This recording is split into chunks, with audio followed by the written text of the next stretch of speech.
Welcome to सराव की classes. प्रिय विद्यार्थियों, हम राजस्थान में धर्म और संप्रदाय के बारे में कंटिन्यू 3-4 रोज से पढ़ रहे हैं। उसी क्रम में आगे आज हम लेंगे शैव मत के प्रसिद्ध संप्रदाय। शैव मत बहुत ही पुराना संप्रदाय है। राजस्थान में शिव जी की पूजा अर्चना कई नामों से सुशोभित है।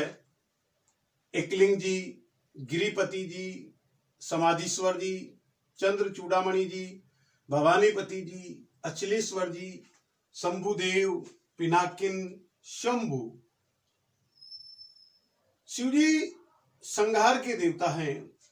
शिव जी का प्रेम और शिव जी का गुस्सा दोनों ही मतलब हमारे शास्त्र बताते हैं। इसलिए शिव की उपासना हमारे क्रम में अति महत्वपूर्ण। जब महाभारत काल था तो महाभारत काल में महेश्वर कहलाए और उस समय इसके 4 संप्रदाय थे शैव मत के। शैव, पाशुपत, कालदमन और कापालिक, इन नामों से इनके ये संप्रदाय थे 4।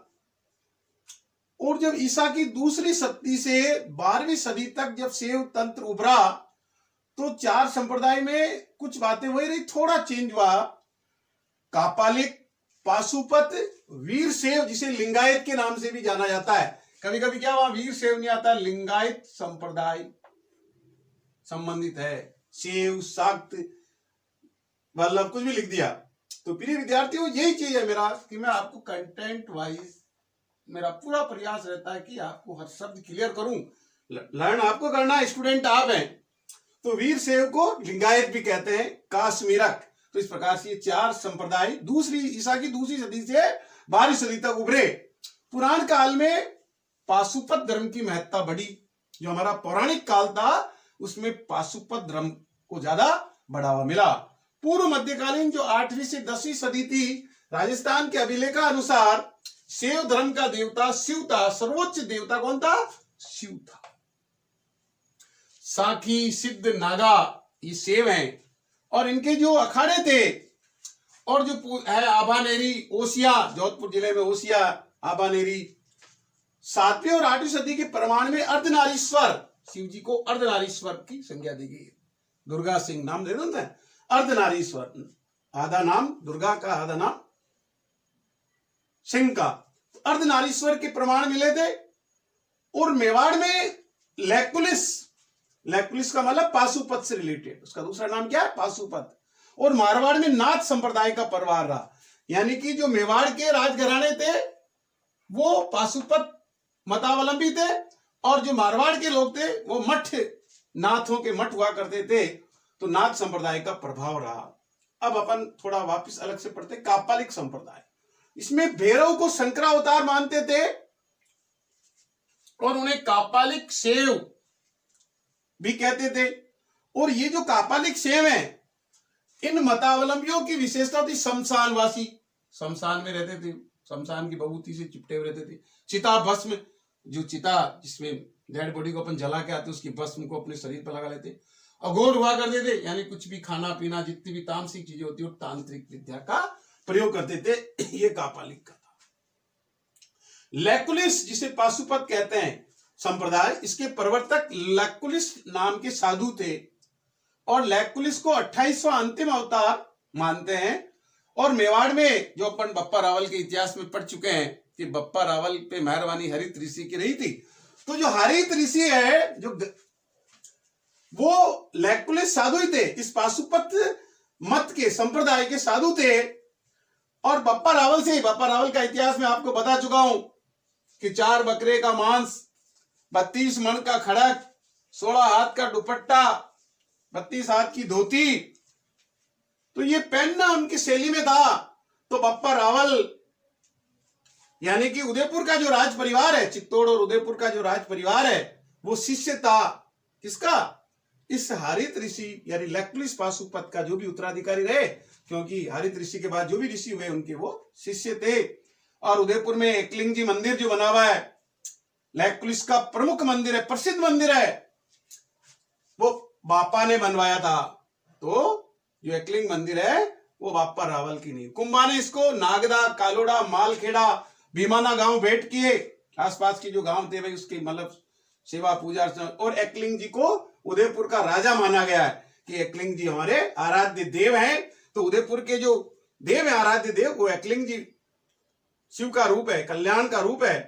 तथा स्वयं को जितने भी उत्तराधिकारी थे उन्होंने अपने आप को दीवान माना कि हम शिव के दीवान है, हमारे एकलिंग जी भगवान के दीवान है, मान करके शासन किया।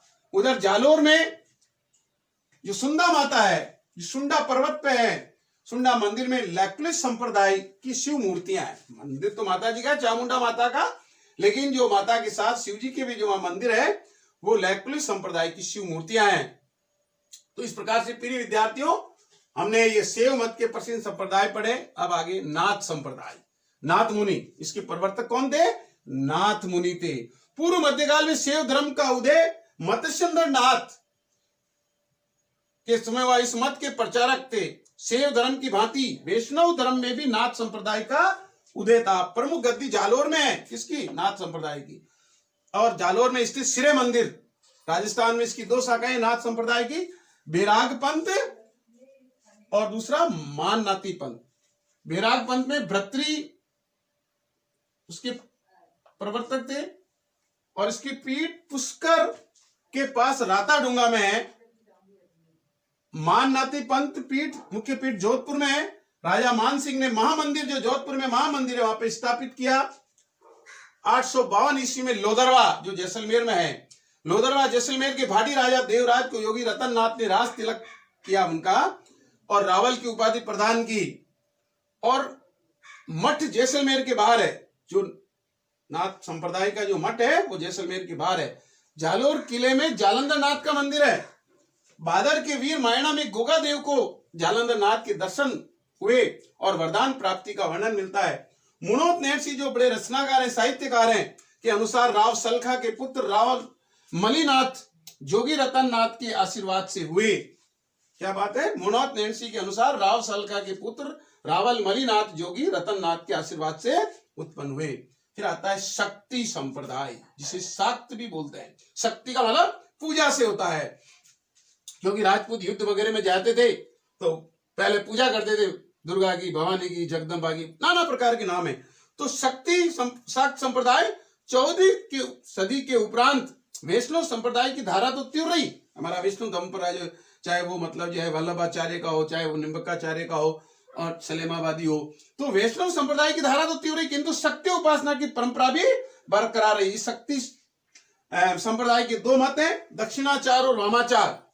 अब इसके तहत जोधपुर, जो हमारे जो राजवंश है राजस्थान के, उनमें जैसे जोधपुर का जो वंश था, जोधपुर के महाराजाओं की जो कुल देवी थी वो नागणेची देवी थी। जयपुर के जो आमेर के शासक थे उनकी शीला देवी थी, कहते भी है आमेर की शीला देवी लायो राजा मान।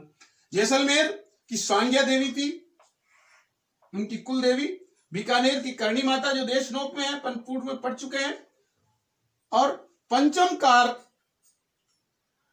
मतलब इनके अलग रूप हुए और वामाचारी हुए। तो वामाचारियों ने शक्ति की पूजा पर जोर दिया, जिसमें माँ दुर्गा, माँ पार्वती, माँ वसुंधरा, माँ योगेश्वरी, माँ दधिमती, माँ गौरी, माँ भगवती, माँ काली, माँ नंदी, माँ जगदम्बा, माँ जोग माया, माँ अन्नपूर्णा, इस प्रकार से नाना प्रकार और भी नाम है, नाना प्रकार की जो देवियां हैं हमारे इस जीवन में, उन सब की यानी शाक्त धर्म के अंदर विशेषता दी है कि हम शाक्त धर्म के अंदर जो हमारी मातृ देवियां हैं, जो हमारी कुल देवियां हैं, उनकी पूजा करें। देख रहे हैं आप, एक फोटो मिलेगा, महिषासुर मर्दनी किया था, सिंह की सवारी पे सवार होकर के माँ दुर्गा ने उसको महिषासुर मर्दनी भी बोलते हैं, दुर्गा भी बोलते हैं, पार्वती भी वो शक्ति थी, शिव जी की जो अर्धांगिनी थी, वो अपना में स्वयं शक्ति अवतार थी।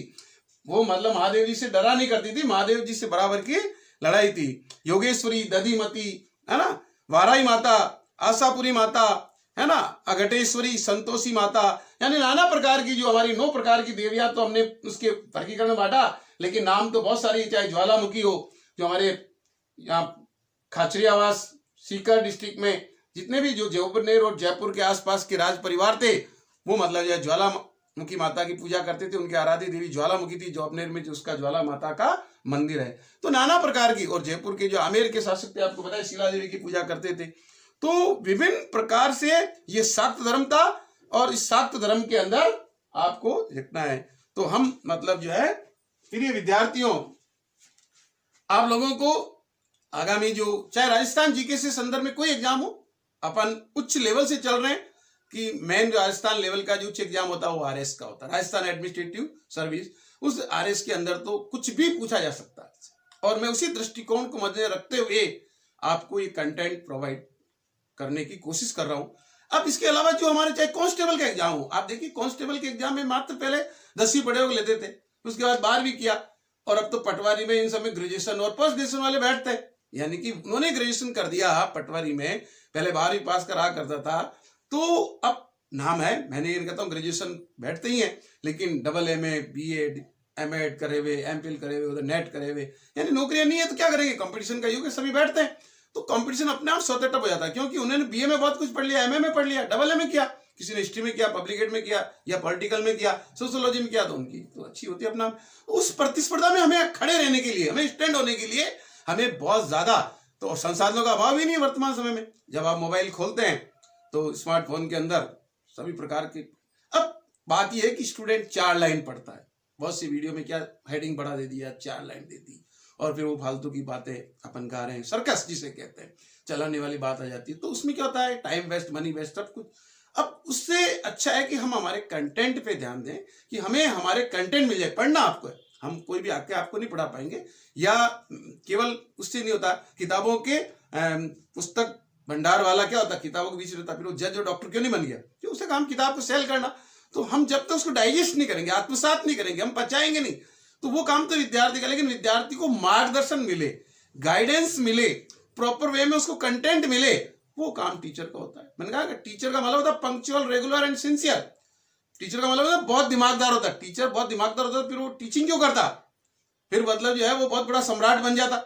तो प्रिय विद्यार्थियों, बार बार आपसे ये आग्रह किया जाता है कि आप कंटेंट की ओर ध्यान दें, इसको आत्मसात करें, गुदड़ी के लाल बन जाए, और विश्वास से खेती पकती है। और विश्वास यदि आपने इस वीडियो पे किया, मेरे कार्यकलापों पे विश्वास किया, तो निश्चित रूप से मैं आपको जो मेरे पास भंडार है, उस भंडार को न्यौछावर कर दूंगा, जिससे कि आप अपने जीवन के अंदर अपनी काबिलियत के आधार पर, अपनी स्टैंडिंग पावर के आधार पर, अपने अचीवमेंट लेवल के आधार पर, आप अपने जितने भी कॉम्पिटिशन होते हैं राजस्थान लेवल पर या स्टेट सेंट्रल लेवल पर, और सेंट्रल लेवल पे और जीके भी आता है, वो भी अपन पढ़ेंगे जब समय रहेगा। लेकिन अभी जो फोकस है, क्योंकि रिट को ध्यान में रखते हुए, वनपाल वन रक्षक को ध्यान रखते हुए, बिजली विभाग की जो वैकेंसी आने वाली 2335 उसको ध्यान में रखते हुए, अन्य जो एग्जाम है उन सबको ध्यान में रखते हुए, मैंने राजस्थान के इस सामाजिक अध्ययन मान लो, चाहे राजस्थान जीके मान लो, चाहे भूगोल, इतिहास, सब कॉमन सब्जेक्ट है, कॉमन बातें होती है, उससे रमित हमारी जो कला, साहित्य, संस्कृति, नाना प्रकार से इतिहास है ना, संविधान के कुछ नियम जो भारत का बना हुआ है लेकिन उनको फॉलो करते हैं, कुछ केंद्र अनुसूची में मिला दिए जाते हैं। तो विभिन्न प्रकार की जो जानकारियां मैं उसको लॉट ऑफ इंफॉर्मेशन के रूप में आपको देने के लिए प्रयासरत हूं, और आपका वर्क यही है कि आप इसको लाइक करें, शेयर करें, सब्सक्राइब करें और हौसला अफजाई करें। धन्यवाद।